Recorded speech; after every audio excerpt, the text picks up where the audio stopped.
বিন্নাকান্দিৰ অক্সিক পথৰ গাঁও পঞ্চায়তত উত্তপ্ত পৰিস্থিতি তদন্তকাৰী বিষয়াৰ সন্মুখত পঞ্চায়তৰ ৭ নং ৱাৰ্ড সদস্য কমৰুল ইছলামক আক্ৰমণৰ চেষ্টা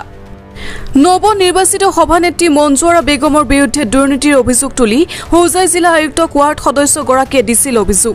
পঞ্চায়তক বিত্তীয় আয়োগৰ ধনেৰে পঞ্চায়ত কাৰ্যালয়ৰ সিলিং নিৰ্মাণত সংঘটিত কৰিছিল এই দুৰ্নীতি তাৰ পাছতে অভিযোগৰ ভিত্তিত আজি পঞ্চায়তত তদন্ত কৰিবলৈ আহিছিল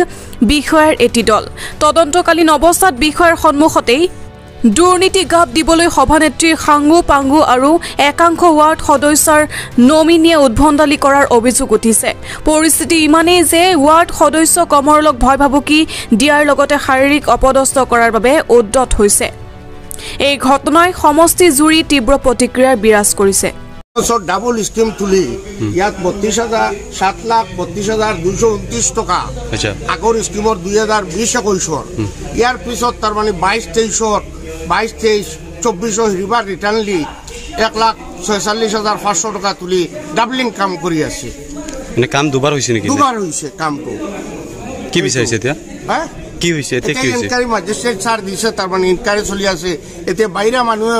যিবিলাকে টিকা কৰি আছে সেইবিলাকে হুলস্থুল কৰি আছে মানে দুৰ্নীতি হৈছে নেকি দুৰ্নীতি হৈছে